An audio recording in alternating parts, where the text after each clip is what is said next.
आफ्नो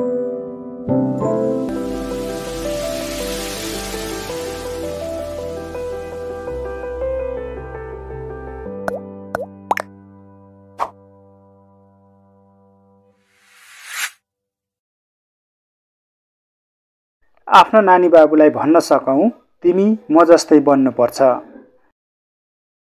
महात्मा गान्धीसँग जोडिएको एउटा घतलाग्दो किस्सा छ। एक दिन एउटी महिला आफ्नो सानो छोरालाई लिएर महात्मा गान्धीका पुगिन्। महात्मा गान्धी आफैमा एक आदर्श थिए र मार्गदर्शक पनि। ती महिलाले गान्धी समक्ष अनुनयन गरिन्, हेर्नुहोस् मेरो छोरालाई चिनीको अम्मल छ, उसलाई यो लतबाट कसरी छुटाउने होला? तब गान्धीले शान्त भावमा भने, ठिक छ, यो समस्याको हल खोजौँला, तर मलाई 10 दिनको समय दिनुहोस्। गान्धीको अनुरोध मान्दै महिला घर फर्किन्।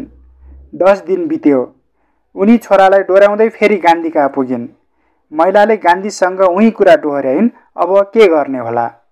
गान्धीले महिलाको छोरालाई प्रेमपूर्वक आफ्नो नजिक बोलाउनु भयो अनि संक्षिप्तमा भन्नुभयो, बाबु चिनी धेरै खानुहुन्न, यसले स्वास्थ्यलाई राम्रो गर्दैन। गान्धीको जवाफले ती महिला छक्क मात्र परिनन्, क्रोधित पनि भइन्। आखिर यति भन्नका लागि गान्धीले किन 10 दिन कुराए? महिलाले अलि रिसाएको भावमा गान्धीसँग भने, यति नै कुरा भन्नु थियो भने किन 10 दिनसम्म कुराउनु भयो? गान्धीले जवाफमा भन्नुभयो, त्यसबेला म स्वयं चिनीको अम्मलमा थिएँ। यो 10 दिन मलाई चिनीको लतबाट मुक्त हुनका लागि थियो। मैले यो बाबुलाई चिनी छाड्नका लागि तब मात्र भन्न सक्छु कि जब म आफै पनि चिनी छाड्न सकौं। यसबाट के शिक्षा प्राप्त गर्न सकिन्छ भने हामीले हाम्रो बोली होइन व्यवहार बदलौं, अर्थात् उपदेश होइन उदाहरण बनाऊ। अहिलेका आमा बाबुको साझा गुनासो छ, मेरा छोराछोरी मोबाइलमा लम्पट हुन्छन्। खाना खाँदा पनि मोबाइल, पढ्दा पनि मोबाइल, टोयलेट जाँदा पनि मोबाइल, राति मोबाइल बिना सुत्नै सक्दैनन्। उहाँहरूको प्रश्न छ, के यस्तो बानी हटाउने कुनै उपाय होला? यसको सर्वोत्तम उपाय हो आफैलाई मोबाइलबाट मुक्त राख्ने। हामी के देख्छौँ भने बुबा आमा सोफामा ढल्किएर मोबाइल चलाइरहेका हुन्छन् अनि छोराछोरीलाई अर्ती दिइरहेका हुन्छन्, नानी बाबु हो मोबाइलमा झुन्डिनुहुन्न है। बोली र व्यवहारमा जब यस्तो विरोधाभास देखिन्छ, हाम्रा नानी बाबुको मनोविज्ञानमा त्यसको कस्तो असर रहला? एउटा सर्वव्यापी भनाइ छ, घर नै बालबालिकाको पहिलो पाठशाला हो। आमा बाबु नै पहिलो शिक्षक शिक्षिका हुन्। वास्तवमै बालबालिकाले आफ्ना बुवा आमालाई अनुसरण गरिरहेका हुन्छन्। बुवा आमा के गर्छन्, कसरी बोल्छन्, कस्तो व्यवहार गर्छन्, यी सबै कुरालाई उनीहरूले पछ्याइरहेका हुन्छन्। यस्तो स्थितिमा बुवा आमाले बोलीबाट होइन आफ्नो व्यवहारबाट नानी बाबुलाई सही मार्गदर्शन दिन सक्छन्। विद्वानहरूले भनेका छन्, अरूलाई बदल्नका लागि जरुरी छ आफै बदलिनु। त्यसो भए हामी किन भन्न सक्दैनौँ, तिमी म जस्तै बन्नुपर्छ? जब हाम्रा नानी बाबु सानै हुन्छन्, उनीहरूलाई लाग्छ रे मेरो बुवा आमा संसारको सबैभन्दा जान्ने हुन्, शक्तिशाली हुन्, मायालु हुन्। त्यसबेला बुवा आमा नै उनीहरूका लागि सर्वोपरि हुन्छन्, अर्थात् आदर्श हुन्छन्। तर जति जति नानी बाबुहरू हुर्कँदै जान्छन्, आमा बाबुको खोट देख्न थाल्छन्, बुवा आमाको कमी कमजोरी केलाउन थाल्छन्। यो मोडमा आइसकेपछि हामी सबैले पनि यसो भन्ने सामर्थ्य गुमाइसकेका हुन्छौँ कि छोरा तिमी म जस्तै बन्नुपर्छ है, छोरी तिमीले मेरो बाटो पछ्याउनुपर्छ है। बरु हामी त उनीहरूलाई भनिरहेका हुन्छौँ, छोरा फलानो जस्तो बन्नुपर्छ, छोरी तिमीले फलानोले जस्तै गर्नुपर्छ। आखिर किन हामीले आफ्ना नानी बाबुलाई भन्न सक्दैनौँ कि तिमी म जस्तै बन्नुपर्छ? किनकि हामी स्वयं भ्रष्टाचार गर्छौँ भने छोराछोरीलाई भन्न सक्दैनौँ कि नानी बाबु तिमी पनि म जस्तै बन्नुपर्छ है।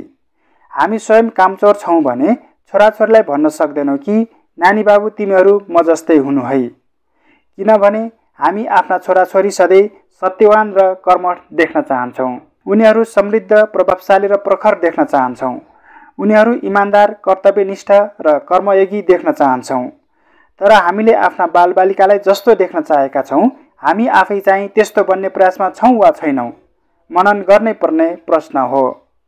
आजको समयमा र अहिलेको समाजमा देखिएको र भएको सबैभन्दा ठुलो समस्या नै यही हो। आफ्ना बाबु नानी जस्तो बनोस् भन्ने चाहना राखिराखेका छौँ, त्यो बन्न हामी सकिरहेका छैनौँ वा बन्ने कोसिसमा छैनौँ।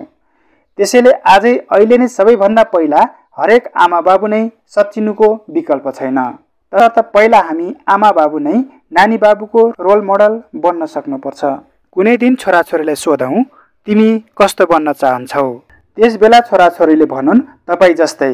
त्यति बेला हाम्रो छाती गर्वले चौडा हुँदो हो। आफूले गरेको काम, आफूले प्राप्त गरेको यश, आफूले अँगालेको जीवन पद्धति धन्य लाग्दो हो र आफूलाई सार्थक ठान्दो हो। मेरो नानी बाबु म जस्तै सभ्य नागरिक बन्न चाहन्छन्, म जस्तै इमानमा जिउन चाहन्छन्, म जस्तै सत्यको आडमा उभिन चाहन्छन् र मैले जस्तै रचनात्मक क्षमता विकास गर्न चाहन्छन्, सबैप्रति प्रेम भाव जगाउन चाहन्छन् र म जस्तै दयालु बन्न चाहन्छन्, म जस्तै कर्मयोगी बन्न चाहन्छन्, म जस्तै सकारात्मक र उत्साहित बन्न चाहन्छन्।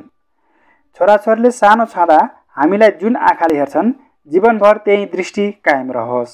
उनीहरूलाई सधैँभरि यस्तो लागोस्, मेरो बुवा आमाले जस्तै जीवनलाई सार्थक बनाउन सकियोस्। खासमा आमा बाबु रोल मोडल बन्न सक्नुपर्छ आफ्ना छोराछोरीका लागि। रोल मोडल बन्नका लागि ठुलै काम गर्नुपर्छ भन्ने छैन, बरु त्यस्ता सामान्य कामहरू गर्न सकिन्छ जो उनीहरूको जीवनमा सधैँ मार्गदर्शन बन्न सकोस्। हाम्रो जीवनशैली, हाम्रो बोलीवचन, हाम्रो कार्यकुशलता, हाम्रो सोच चिन्तन नै उनीहरूको लागि अनुकरणीय बनोस्। छोराछोरीको सबैभन्दा नजिकका मान्छे हुन् आफ्ना आमा बाबु र छोराछोरीलाई सबैभन्दा प्रभाव पार्न सक्ने व्यक्ति हुन् आफ्नै आमा बाबु। त्यसैले हामीले जे गर्छौँ, जस्तो बोल्छौँ, जे खान्छौँ र जस्तो व्यवहार गर्छौँ, त्यो सबैको गहिरो प्रभाव उनीहरूको मस्तिष्कमा हुन्छ। उनीहरू पनि त्यस्तै हुन्छन्, बुवा आमा जस्तो छन्। तपाईँ क्रोधी, लोभी, जिद्दी, कठोर, निर्दयी हुनुहुन्छ भने तपाईँले आफ्नो छोराछोरीलाई त्यसभन्दा विपरीत पाउनुहुन्न। तर तपाईँ उत्साहित हुनुहुन्छ, ऊर्जावान हुनुहुन्छ भने छोराछोरीमा तपाईँको गुण आउँछ।